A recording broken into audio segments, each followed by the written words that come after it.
Hello, Spotswood family. Thank you for joining us for our September Night of Prayer.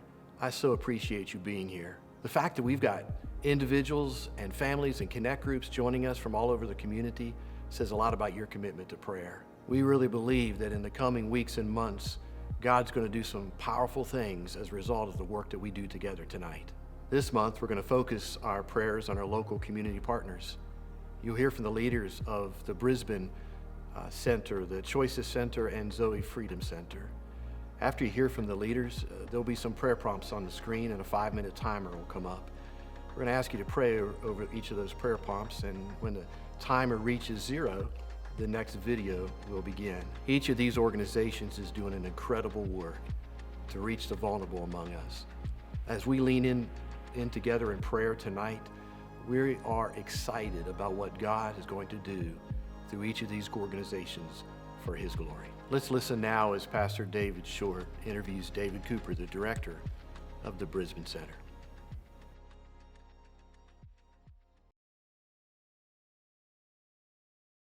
Hello, Spotswood.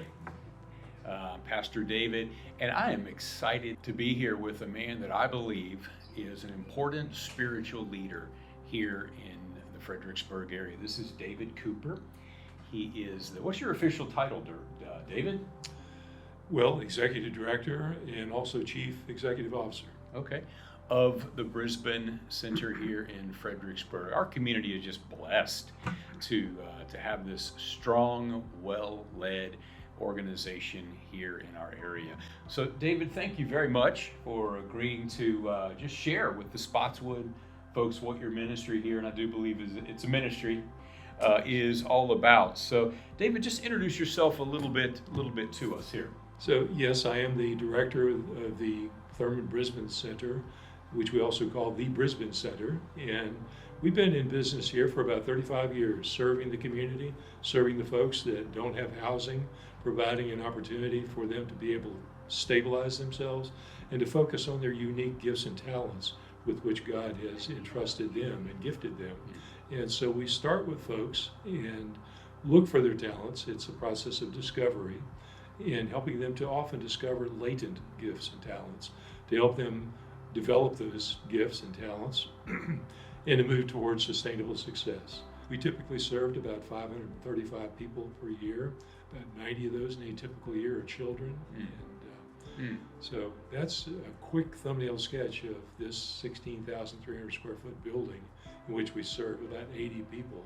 Tell us a little bit about who you serve. You kind of scratched the surface a little bit there. Go into a little bit more detail about who the center serves. Sure. We serve what we would characterize, I think, as transitionally homeless. Folks who have encountered some issue in their life. Could be loss of a job, could be a divorce, could be some issue that is episodic in their life. And they have often many of the skills, capabilities, and motivations to be able to work on their own results plan for success. And so we start with those folks that have, again, I'll restate those, capability, physical, social, emotional capability to move ahead in their sustainable success. We all operate within the world of finite resources. So what are some of the challenges here at the Brisbane Center for your ministry? There is, not a lot of folks know this, but the federal model for ending homelessness basically is place people in housing, subsidized housing, offer them resources of which they don't have to avail themselves. So they don't have to be sober, don't have to be mentally stable, don't have to be employed or seeking employment. So we look for folks who do have some motivation for their success. And so we build upon that toward their own well-being.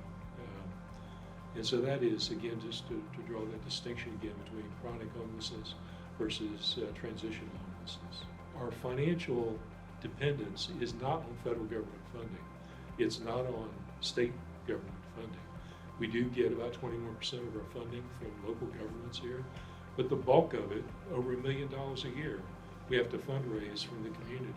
David, how can our folks partner with you in practical ways, of course, but spiritual ways as well? How can they do that? Sure. Well, again, praying for me, for our leadership, for our organization itself, for the funds that we need to become successful in accomplishing our goals and objectives. And so prayer for God's will to be done for shalom to be done here in this center and in our community. And David, if folks were interested in taking the next step, maybe helping a Dave Ramsey coach or the mobility mentoring, how would they find out a little bit more information about that? First of all, feel free to go to our website. There's a lot of information there. Feel free to contact me. We've got staff here that can help provide support for you and information for you. So those who feel calling to volunteer, to participate, there are lots of opportunities. We'd love to be able to talk with you. David, on behalf of the Spotswood family, I just want to thank you, sir, for just being the hands and feet to hundreds of people. You are a blessing and you're a treasure to our community. Thank you for what you do. Thank you, and thanks be to God. Amen. Spotswood family, now we're going to enter into a time of prayer for the Brisbane Center and the needs that David has expressed.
Hey, church family, my name is Josh Morton. I'm the Worship and Fine Arts pastor here at Spotswood Baptist Church. We're so excited that you joined us here. I am at the Choices Women's Center, and I'm here with two employees of the Choices Women's Center. Why don't y'all go ahead and introduce yourself?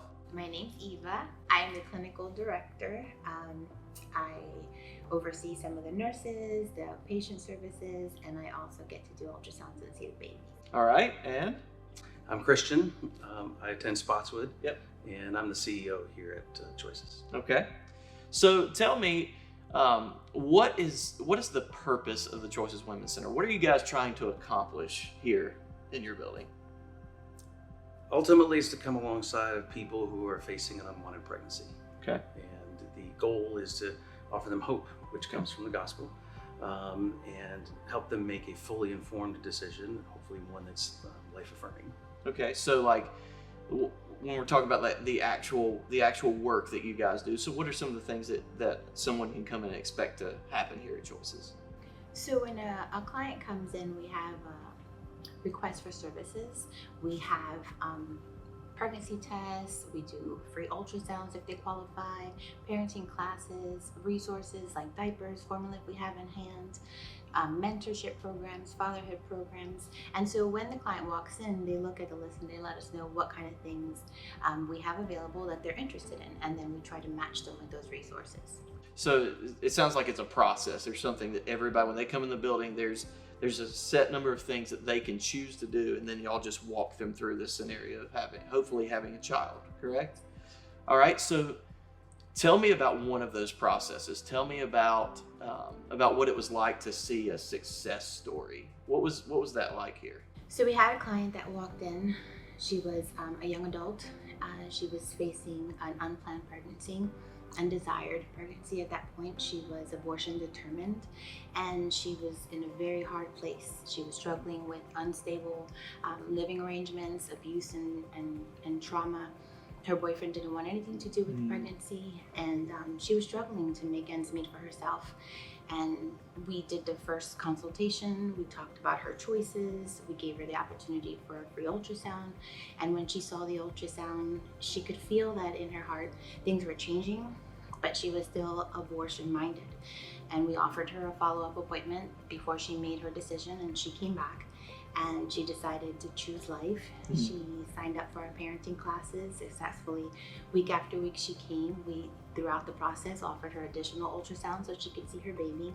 And she just had the baby last week. That's awesome.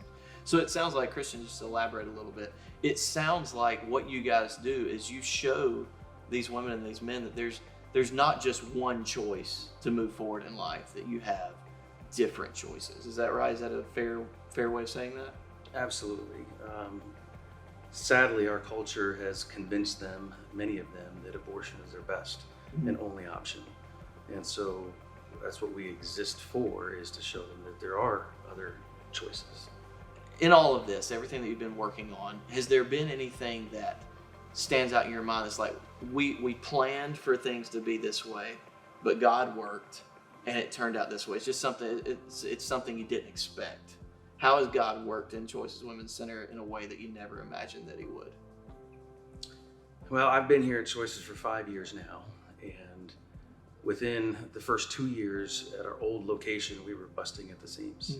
So the Lord provided us the facility that we're currently in here in South Point, which was almost twice the square footage. That's so awesome. that we could offer all of our programs and services concurrently, which we couldn't do before. So that was a big one. Another one is that we've been hoping and praying for the last couple of years to expand our medical services, but to do that, we needed additional nurses. You know, most pregnancy centers, they have one, maybe two. We had two, and now we have 6. So the Lord completely blew our mind, especially in this post-COVID environment. And we also got an additional doctor as well. Wow. So, you know, we were talking about expanding services and programs and hours of operation, and it was just theoretical a couple of years ago, and now it's become very real. You feel like prayer plays a powerful part into how God provides and how God works through the Choices Women's Center. So give us some ways that we can be praying for you guys in the future in your endeavors here? So the landscape has completely changed just in the last year or so. Actually, since COVID. It used to be about 30 or 40% of abortions were performed chemically, or in other words, the abortion pill. And as a result of COVID and the FDA relaxing a lot of its rules and regulations, now that number has risen to approximately 60% Oh, wow. of abortions. So, the challenge for us is how do we remain relevant to the abortion-minded woman post-Roe, as well as the accessibility to the abortion pill. So before, our goal was to try to get to her, establish a relationship with her before the abortion. Now, it's how do we get to her before the unwanted pregnancy? And that's where the expansion of additional programs and services comes in. And even more so, the marketing piece is it's always been a challenge, but now it's even going to be more so, because when she can get the abortion pill now just mailed to her mailbox, we've got to figure out and develop strategies to be able to reach her before then. So it sounds like we need to be praying as a church, as Spotswood. We need to be praying that you guys can find avenues, and God will provide ways for you to intervene before they make those difficult decisions that can affect them way down the road. Absolutely, we can definitely be praying for you for that. So, church, at this time, you're going to see some prompts pop up on the screen. Let's take some time to pray for Choices Women's Center and the ministry that they have to these women that so desperately need Jesus in their life.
Well, hey, church family, I'm here with Dana Brown. I want to introduce you to her and this incredible organization called Zoe Freedom Center. Dana, thank you for taking the time to be with us today. Thanks so much for having me. I'm excited. Absolutely. I wanted to just kind of give you a minute to share a little about the organization. A lot of us have heard the word Zoe Freedom Center just from being at church, but we might not have a deep understanding of what it is that happens here and what you guys do. We provide free addiction services, Christ-centered addiction services, to anyone in Planning District 16, and we help people find freedom from addiction.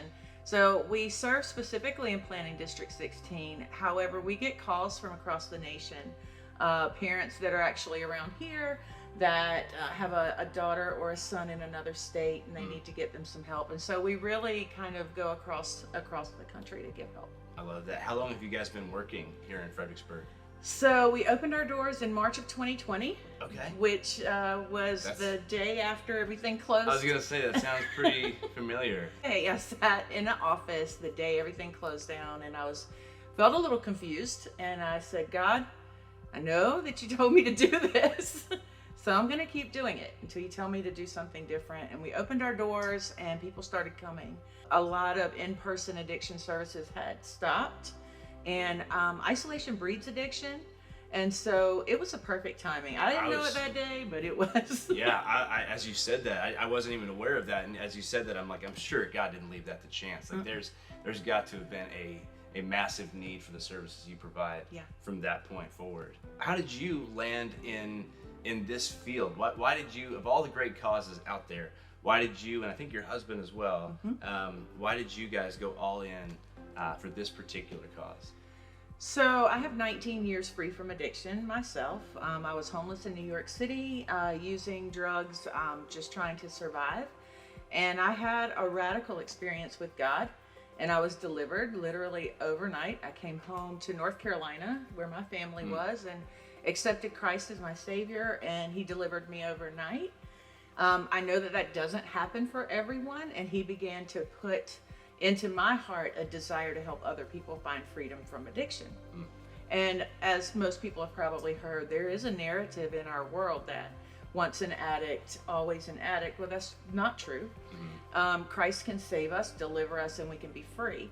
My husband's mother was in addiction, and so his connection to this genre of nonprofit is different than mine, but it's a necessary perspective to serve the people that we serve in our area. So cool to see how God's kind of used your story to not only restore you, but now use you in this incredible way. I love that.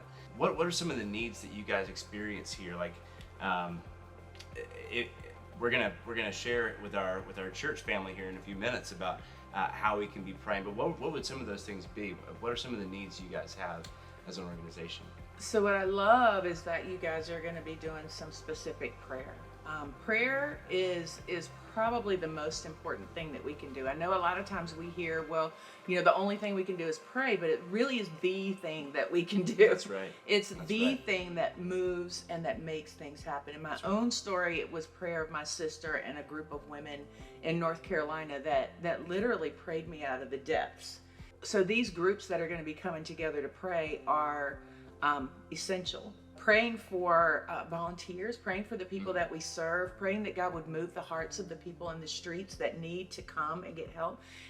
Prayer for our loved ones.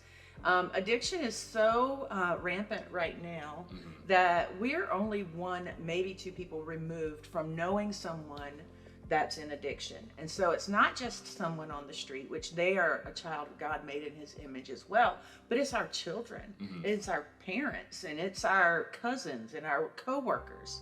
And so to be praying specifically for the people in our lives, pray for our leadership, and funding. All of our services are free. However, all of the things that we use around here are not. Right, yeah. And so without funding, we can't do what we do in such a bigger way as we're doing it. We're going to be praying, as I said, in just a few minutes, and I love how what you believe about prayer, that it is essential, that without it, nothing of really eternal significance happens. Absolutely. And we really believe in that. We believe that it is work.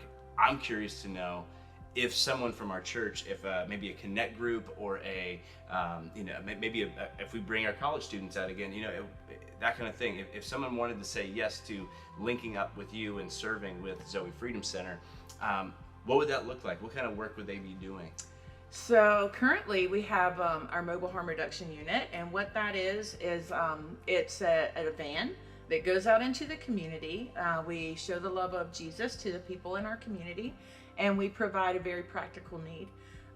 As we have all seen, I'm sure, in some way or another, is that the overdose rate and the overdose deaths are skyrocketing. It is our belief that not only can Narcan save a life, but it can save a soul.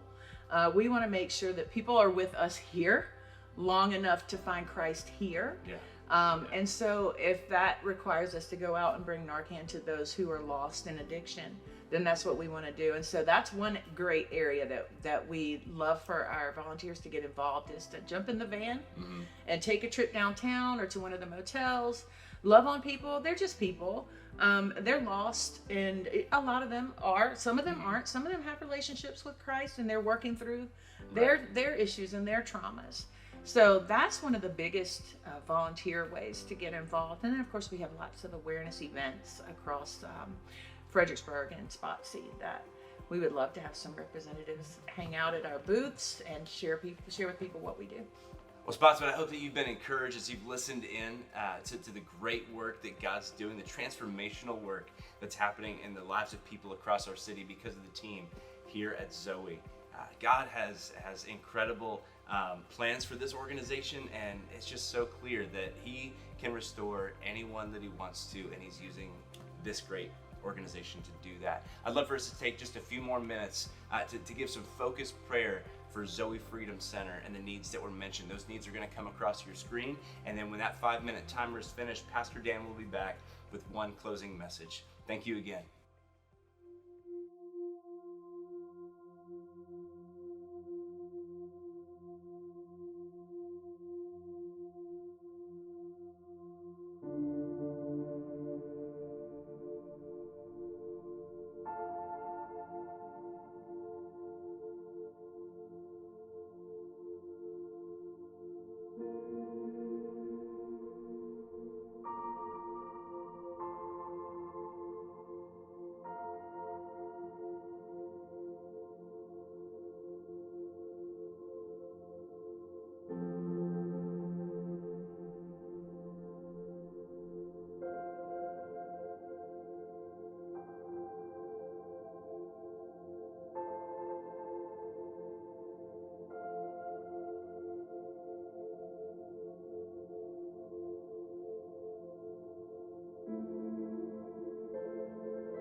Church family, thank you so much for joining us tonight as we prayed for our local community partners.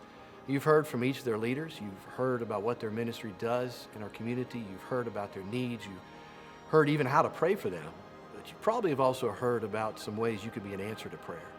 If you'd like to volunteer at one of these organizations and be an answer to their prayer, I'd encourage you to go to spotswood.org/Love Fredericksburg. That's Love FXBG. And I just want to encourage you, don't stop praying tonight. Continue to pray for these community partners in the weeks and months ahead. Thank you, and God bless.